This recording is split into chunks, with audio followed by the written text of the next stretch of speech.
Oh, I should open the video and be like, hi, I'm Emily, welcome to my corner, because that's my thing. I'm like, this is writings from her corner. This is Emily writing in her corner. Okay, hi, I'm Emily, I'm a writer, and I just feel really inspired to talk and make a video right now, so that's what I'm doing. I am on a break from my 12-hour shift at the winery that I work at. I'm the chef and marketing person and everything. I am everything. I'm thinking of that one meme. I'm Mr. Sterling's right-hand arm. Man, I'm Mr. Sterling everything. I have ADHD too, so bear with me. But I was doing the dishes and listening to a podcast. Madeline, is it Argyle? Or fuck, what's her name? I'll put it in. I just started recently listening to her and I love the way she thinks. She's really helping me look at things differently. She just posted a video and I'll link it, say what it is. It was inspiring me so much, and as I was listening to it in my head, I was kind of like making a YouTube video, and I've done this forever, like monologuing in my head, whether that's like something I want to write or something like a little YouTube video I want to do that I usually never do because I'm scared of being perceived. And I just realized I can just hit pause, take a break, and do something with the inspiration. I have free will. I can do that. Free will is limited, but you have a bit of it, just like you also have a little bit of time. I'm just gonna speak from my experience. I have always been a creative driven person, and I've also battled a lot with the frustrations that come with not being able to do what you want to do. But recently, through some soul searching, some hardships, shadow work, and all of that, I've gotten a little more clarity on what I want. And something that I really want is to pursue my creativity more, whether that's through writing or YouTube videos or collaging, because it's so fulfilling to me. I don't care if I can't share it or post it or make money from it. Some things I create, it doesn't matter because it just makes me happy and it gives you those kind of like sparkly little feelings in your soul. And on a trip I took, I told myself, I need to look at this like it has so much more value than I put on it. Some people don't really consider themselves creative. When you have something, my like social media skills, you know, my boss, he's great, but he can't do some of the things that I do. But since I'm so used to it, I'm like, well, this is average. No, not everyone can do this. And that kind of goes with like creativity too. I was just looking at my creativity like, I don't know, it was kind of like mediocre and maybe not important or special. And it's like, it is to me. It's important and it's special to me. And some of the stuff I do, sure, is mediocre sometimes. But other times I'm like, wow. Yeah. When I thought about coming back from my trip, I was just telling myself, stay focused. And I know how easy it is to get veered off of focus because you have to focus on, I have 2 jobs and a small business. I live alone and have 2 cats. I have to take care of my shit. I got responsibilities on top of all these creative projects I have, on top of taking care of myself. It can feel so frustrating that you feel like you don't have time to pursue the things you want to pursue so much that it makes you just not do it. Guess what? Not doing it, that's killing your soul. It's killing your spark. In order to get your spark back, you have to take your time back. You have to take the time to do what fulfills you. I can't, I'm so busy. Okay, hear me out. What's your screen time? Go on your settings. What's your screen time? What apps? Instagram, TikTok, YouTube. What is it? Write it down. Write that down. Every minute you are spending on those apps that they have designed to mentally addict you to, mind you, to sell you stuff, to make money off of you, stealing your attention, your time, all that time. What if you put it towards something you want to do that makes you fulfilled, that gives you that spark? Just think about it and then try it a little bit. And it's hard. That is breaking such a huge habit. I was arguably still am addicted to Instagram. Watch The Social Dilemma on Netflix. I don't know if it's still there. I watched it a couple years ago, but it's a great explanation just of how addictive social media is. And like everyone kind of knows that and how draining it actually is. For a really long time, and I'm talking years, my nighttime habit was smoking, binge eating, and scrolling until I fell asleep, because a large part of it was I didn't want to sit with the anxiety that I had before I went to sleep. So I would just distract myself with those things and hated it. And I didn't want to do those things, but I had built up this strong habit. A good habit? No, but it was a strong habit. When you do something every single night for years in order to protect yourself, it was killing me. And where was I going with that? I've been addicted to Instagram. I still kind of am, but I'm doing better with it. And it's active. It's every single day. You have to make the decision. When you go to pick up your phone, like that unconscious just habit of just picking up the phone and opening Instagram, you have to speak to yourself. Do I want to actually do this right now? Why am I doing this right now? What else could I be doing in this moment? Ask yourself that question, because in this life, you are robbed of some things. Every day, for most people, you are robbed of your time, whether that is you going to work because you have to make money, or how do I want to phrase this? Okay, I'm gonna speak more from my experience, and if you relate, you relate. In life, I feel like my time is taken. It is robbed because of all the work I have to do to support myself financially. And when I take a step back, I kind of realize sometimes I'm letting myself be robbed, like with the social media. I've been trying to find more moments where technically my time is being used elsewhere, things I have to do or whatever, finding those little moments that are mine and that can be for me in my creative pursuit. So for example, at work during my lunch break a couple weeks ago, I was down bad. I was doubting myself. I was feeling kind of like insecure. I was just frustrated and kind of like let down by someone else, but like also myself. And I was just frustrated. I took 15 minutes to write a poem and I just let it happen. I really liked it. And I turned these sad feelings into something that made me happy and proud of like my creativity and my mind. And it just reminded me of how important it is to make the choice to take the time to do something that's going to fulfill you, even if that is for 10 or 15 minutes. Because I could have just stayed in that sadness in that moment, and on my lunch break I could have watched a YouTube video when I was eating, like I usually kind of do. But I didn't. I made that choice to not do that. And there's so many little moments throughout the day. If you look for them, you can start to maybe find some. So much is being taken from us, our attention, our time. And at some point, you have to accept that although you can't change everything about that, what's worse? Accepting that and throwing your hands up in the air and not starting the things that you want to start, or finding 10 minutes in the day to work on what you want to work on. Find the little moments. Even driving to work today, I had the notes app out, writing, because a song I was listening to, Hayley Williams' new album, sparked something in me. So I wrote just a couple lines while I was driving to work this morning. Should you be on your phone while you're driving? No. But when inspiration strikes, hey. Also, you can get out your phone and like talk into it. Also, consistently showing up. So I started my writing group 2 years ago. For the first year, we would meet kind of like bi-weekly, but this entire year, 2025, from the start of the year, it has been every single Wednesday, sometimes even twice a week. So I start the session talking about if we have been writing recently, or if we've written since the last time we'd been there, whether that was a week ago or a month ago or whatever. You know, we talk about like our writing habits and stuff, and when we're there and we write, it's so fulfilling and we're able to connect over it. Then we go home, we want to do it more.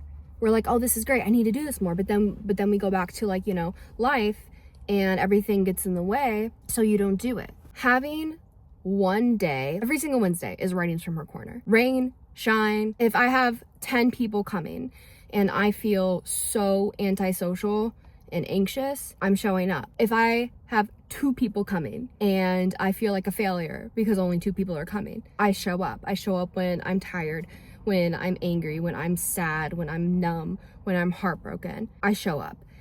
And every single time I do, I'm so thankful that I did. And I feel like a lot of the people in my group feel that same way. For a while, when we would talk about our writing habits, I was like, I mean, I know like I'm the host of this writing group, but I don't really have many consistent writing habits. I don't write every single morning. I don't write every single night. And for the longest time, I was like, I really just don't have any consistent writing habits. Girl, you have hosted a writing group every single Wednesday this year, minus a couple that got canceled for reasons. That's a habit. That's a writing habit. And since I got back from my trip, I'm finding those moments where I can jot a couple lines. Sometimes it's just a couple lines, and who cares if like you do anything with it or not. Other times it starts a couple lines and then I'm locked in and I write much more. And it's something that I'm like, yeah. I mean, even when I'm like at work at the winery doing the fucking dishes, instead of just doing the dishes, I put my headphones on and I listen to a podcast that is going to encourage me to think about things differently, encourage me to act different, to do different and think different, and get me inspired. And also, don't be so hard on yourself. This is something I'm trying to do. I have been told by my different therapists throughout life, I'm very hard on myself. And my friends have told me that as well. And that is true. I've gotten better. It used to be a lot worse. I have my moments of confidence and my self-esteem is like decent, I feel like. Sometimes it's really low, sometimes it's really high, sometimes it's in the middle, whatever. But the things that I daydream about, especially in those moments where I'm waiting in line at the store, I'm doing my dishes, I'm cleaning at home, there's a plane. So much of the time that I spend, I am either kind of like writing in my head or kind of monologuing as if I'm making a YouTube video. And I have that little thing in my head that's like, oh, that would be a good video or whatever. But there's that block of like my self-esteem is like, no. People are going to perceive it as cringe. They're gonna make fun of me. They're gonna think I'm stupid, or like no one's gonna watch it. It's not gonna get any views and no one's gonna get anything from it. And I'm just talking to myself and making a fool out of myself. And I see other people who are simply sitting in their car, sitting in their room and talking for an hour, and the way it impacts me and fundamentally changes the way I think about things is so important. And a lot of them have spoken about how when they started, they were scared to do it and nervous about being judged and like, is anyone even gonna care? But then they push through it and they do it. And then, I mean, it doesn't even matter if 1 million people or 1,000 people are watching your video, or one person watches it and it changes something within them. Because that happens so much to me. And I'm like, why can't I do that? Why can't I just like speak the words out loud that might influence someone to do something or think a different way? Because it's just so impactful for me. And that's why I started the writing group too. I didn't know if people were going to show up or care or want to do it, or if there was any kind of need for something like that. And there was. And I've made some best friends through that group. And some people consistently show up every time, or a lot of the times. And if I just would have like listened to that self-doubt, I wouldn't have done it. So I'm challenging myself to push through that self-doubt and criticism and just fucking do it. Because honestly, I'm sick of like holding myself back. I feel like I'm held back by financials, by jobs, my situation, like whatever. Yes, those things are holding me back, but there's also so many ways where I'm holding myself back. And I just don't want to get to age 30 or 40 or 50. I don't want to look back and know that I didn't try. Because if you try and you fail, it doesn't work out. I truly believe like everything that's meant for you is for you. Rejection is protection. Rejection is redirection. You're never going to know unless you do it and you try. And some people are going to think you're stupid and hate seeing you do things, and they'll hate watch you or whatever and think whatever they want to think. But some people will be like, oh, Emily just posted something. I care about what she has to say. What a wild concept. But I know that's the case, because some of my friends, when they post, I'm like, what are they doing? What are they thinking? What are they saying? And when my friends write, like when we write in our group and we go around and we share, I'm so happy to hear what they've written. And sometimes when they come in and they're like, oh, I wrote something the other day, I'm like, let's hear it. And they judge themselves. Oh my God. So this happens in my group so much. I'm sorry, I'm passionate about this and I'm kind of switching subjects, but like just back to the self-doubt. In my group, we do writing prompts or we write whatever for like 30 minutes and then we go around and we share. And I've really doubled down on it recently. Before they start to speak, do not judge your writing. Do not criticize your writing. I don't care. I don't want to hear it, because they'll write something and then they'll be like, so guys, I just wrote this. This is just a first draft. It's ramblings. You know, this isn't good. It's kind of all over the place. Oh, this isn't as good as what she just read. Like, that was beautiful. This is so not. And then they read what they wrote. There's at least one, if not multiple people in the group who are being like, I needed to hear that. I'm going through the exact same thing. I feel alone in this. Or just lend their empathy. Or they're like, oh, that's one of the most beautiful things I have ever heard. We need to stop holding ourselves back, okay? Just be delusional, be cringy, be stupid, not have the answers. Because like, what if it's fine? What if it's okay? It's okay. I just want to challenge you for the next week to find moments where you can take your time back, where you can not let yourself be robbed. All that time, we have so much of it. It's everywhere, but it's taken, it's stolen from us because we have to do certain things, or we feel like we have to do some things. Do I have to spend 2 hours on Instagram every day? No, I don't. I don't have to do that. I'm choosing to do that. Is it because I'm like kind of addicted to it? Yeah. Yeah, but I don't want that. What do you want? If you don't know what you want, that's another video. Just first thing that comes in your head, what do you want? What do you want? What do you want to do? What makes you happy? What makes your spark light up? What makes you throw your hands up in excitement? What makes your voice louder? What awakens you? Because this life can be so fucking sad. I've shared a bit of my story, but not on Instagram. I have spent the majority of my life not wanting to be here, actively fighting to be here. And I'm so happy that I'm finally at a point in my life where I don't have to actively fight to be here. I'm kind of okay. I'm actually okay. I don't have to fight all that. And I'm able to use that energy and stability to ask, what do I want in this life? What do I want out of this life? For so long, it depressed me so heavily that I felt like I just couldn't do or reach the things I wanted to do. And I just never would be able to do it. And that killed me so much. And it's like, okay, well, what if I just like try a little bit in that direction? You know, I'm not gonna be a YouTube person tomorrow. I'm not gonna have 100 subscribers tomorrow or 1 million. My croissant.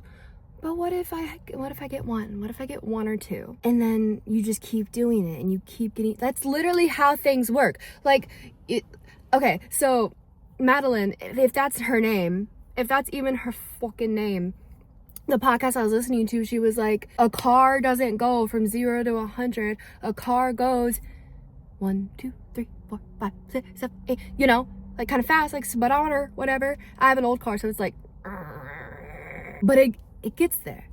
And you're never gonna get up there if you just accept that you have to be below 10. You have to always be below 10 miles because blah, blah, blah, blah, blah, blah. What if you did 15? How could you do 15? Because I bet you can. Why are you choosing not to? What's holding you back? What's the fear? Accept it. Write it. I need to, when you feel that inspiration, do something with it. Do something with it. Just go. I'm feeling very like inspired right now and passionate, and I've just pushed away the judgment the self-judgment and doubt and fear for this moment, because I just felt like I was inspired to do that, and someone inspired me, and now I want to potentially inspire someone else, because god damn it, we need inspiration in this dark, cruel, messed up world. Messed up world. Find some inspiration, find some joy. You owe that to yourself, and not just yourself, the people around you, because I'm serious, because when you do that, it expands, you know, you act different, you move different, you interact different with people, which everything is butterfly effect. And it's so beautiful also, because like, this guy made me sad. I wrote a poem. I created an entire world and story in my head. I went to a bar last weekend because I was sad about this guy. I was pissed. And I ran into him and I was like, and then I was sad, and I sat at the pool table and I got the notes app out and I wrote a stupid little poem. Is it kind of shitty and pretentious? Yeah. Some of it's cool though. But then I'm like talking to my friend just about like, life sucks, but everything has meaning, everything is purpose. You learn lessons from absolutely everything, and even the ones that suck, those are the lessons that are the most important. And then we were looking across the room. Oh, I want to talk about this. Okay, I don't care. We're looking across the room and this guy comes in. We're kind of making fun of him because we were like, oh, he looks so cool. Oh, he's got his AirPods in. Oh, like, wonder what he's listening to. Oh, he probably has like a huge ego. And he like took off his jacket. We're like, oh yeah, he definitely like has an ego, whatever. Like, just being judgmental and stupid for no reason because we're just girls, you know. And he sat down and this is, mind you, at 2 a.m. He pulls out a little journal. You got me. So I did get up and I went and talked to him, and I was like, hey, I see you're writing. I'm a writer. I actually just wrote in my notes app like 5 minutes ago, and we struck up a conversation and he asked for my number, and we went on a date last week and it went really well. And god damn it, I needed that. That's what I wanted from this one guy who had me shitty, and I wasn't getting that. And it's because rejection is redirection and protection. It's redirection. Every fucking domino. And this guy's actually really nice and cool. Like, I don't think he has a big ego. And even if he does, he's fine as hell. He should have a bit of an ego. Okay. Oh, he's queer too. So it's not a straight man. It's not, I wouldn't do that. I wouldn't do that to you. I'm never doing a straight man again. Figuratively, mentally, physically. Okay. I've said enough. Is the quality of this video great? No, I'm in my car. I don't have a microphone. The lighting's not great. I'm using my front camera. I don't look the best right now. I mean, I don't look like terrible, but like, stop waiting for perfection. Just do something. Just do it to them. Most importantly, do it to yourself. And that's that. That's a few thoughts from my corner. Thanks for coming to my corner. Bye. That's it. Okay, bye.